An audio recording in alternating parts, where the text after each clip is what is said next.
Welcome to the Explainer. Okay, we're just going to dive right into things today because we're exploring a truly incredible, wildly grimdark fable. We're going to be analyzing the architecture of a subterranean library, a place where two literal godlike spirits are at war over the very fabric of language, meaning, and reality itself. And this isn't just a standard story about magic. It's actually a really profound look at how language breaks down when it is pushed to absolute extremes. We're looking closely at a fascinating text called The Original Grammar of Catastrophe and dissecting exactly what happens when the literal forces of creation and destruction clash in the deep dark. But to really understand this descent, we've got to start up at the surface. So picture this. We begin in a chaotic, reeling marketplace, a space that is literally still shuddering under the residual breath of ancient artifacts. The market stalls are leaning at these impossible, physics-defying angles, and the very concepts of weights and measures are just mutating on their own. It brilliantly illustrates the bizarre, highly unstable physics of a world that's been forever altered. It's this wild environment where the air smells of both cosmic death and cosmic birth all at once. And it's in this totally unsettled bazaar that our two main forces, the spirit of negation and the spirit of chaotic becoming, decide to stop just watching from the sidelines. They decide to begin an experiment in proximity. All right, Section 1, The Descent Beneath, Tailing the Brittle Priest. So moving down from the heights of that dizzying bazaar, the spirits find a target. Their physical descent into the earth is super deliberate. They leave all those mutating stalls behind and start tailing a high priest. Now this priest is described as moving with this brittle dignity. He is a man whose gods haven't even realized they're dead yet. He represents the last institutional voice of order, basically a living grammar of obedience. The spirits follow him down a narrowing alley, and their presence thins out into this absolute creepy silence. The priest presses his palm to a damp stone wall, and get this, it folds inward like the pages of a book closing in reverse, revealing a dark descending passageway. Smelling extinguished incense and wet earth, they follow him down. But about halfway into the descent, a secondary cleft appears in the wall, half hidden by thick roots. And here's where it gets really fascinating. These roots have actually grown into the physical shapes of forgotten letters. The spirit of negation looks at them and sees aborted ruins, basically dead fixed meaning. But the spirit of chaotic becoming looks at the exact same roots and sees runes still becoming. This shared fascination completely hooks them, prompting them to just abandon the priest altogether. They turn aside, lured by something way older and much deeper than any living hierarchy. Which brings us to Section 2, Entering the Living Library. Older than hierarchy. Okay, so beyond that cleft lies this incredible subterranean space that completely defies all expectations of order. The crucial point here is that this underground space doesn't have neat, ordered bookshelves or filing systems. The air down here actually tastes of what the text calls raw philology. Think about how quickly words are spun, manipulated, or weaponized in our own modern world. Well, this library represents the exact opposite. It is language in its most primal, uncorrupted state, way before meaning was conscripted by societal structures, before it was forced into moral service by priests or weaponized by judges or quantified by market weights. It is the pure, wild essence of communication. And because the language is wild, the space itself is a total chaos of form. Just look at how the knowledge is stored here. You've got scrolls hanging from the vaulted ceilings like dormant bats. Ancient codices are lying half-sunken in pools of black water that reflect absolutely no light. And scattered everywhere in the silt are tablets made of dragon glass, literally crawling with letters that rearrange themselves the second an eye tries to settle on them. It is a library of complete sensory and structural anarchy. But here's the craziest detail. This library is not a dead, static cavern. It's a massive piece of living architecture. The chambers are carved from the exact same living elderwood that once formed a great wizard's cane. And the text notes this deeply chilling fact. The elderwood walls themselves still breathe in the dark. So, the environment holding these wild texts is as alive and shifting as the words within it.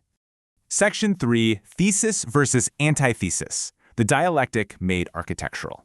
Within this breathing subterranean library, the conflicting philosophical viewpoints of our two spirits come into razor-sharp focus. It builds a literal Fichtean dialectic, right? A physical clash of thesis and antithesis. On one side, you have the spirit of negation. Negation looks at this library and desires the final triumph of silence. It looks at a fading inscription and sees a glorious victory, a return to nothingness. But on the other side, you have chaotic becoming. This spirit hungers for endless proliferation and total excess. It wants to split fixed signs wide open just to watch all the new paradoxes spill out into the world. So you've got two godlike forces, diametrically opposed, occupying the exact same space. Section 4. The empty glass lectern. Residual will. Moving deeper into this architectural clash, they navigate past reading desks that are blooming with these thin, crystalline blossoms, and they finally reach the farthest, deepest chamber. In the very center of this final room stands a solitary, empty lectern. But actually, it's not entirely empty. It bears a shallow depression that perfectly matches a dragonglass scroll the spirits had previously cast away into the city above. And the text gives us this incredible, tangible detail. The empty depression still radiated a faint heat. The spirits hover around this lectern, tasting the residual will that still clings to the empty space. It is a lingering, almost haunting connection to the artifact. It literally feels as though the powerful scroll had only just been removed from this spot, or even more terrifyingly, as though its essence had never truly left the lectern at all. Section 5. Architecture of a doomed book. Synthesis of erasure and excess. So, this brings us to the resolution of their dialectic. This underground library serves as the ultimate synthesis of their conflict. It's described as a single, vast, unfinished sentence where erasure and excess occupy the exact same parchment. Choosing to stay in this profound space while the brittle high priest blindly descends elsewhere, the two spirits settle into the silence. They evolve into what the source material brilliantly calls two rival annotations. I just love that phrasing. They are inextricably bound together in the margins of this doomed architectural book. They're no longer just floating observers of the chaos above, right? They've embedded themselves into the very text of reality. This marks a much deeper, far more permanent stage in their experimental journey. They are writing their cosmic war directly into the literal foundations of the world.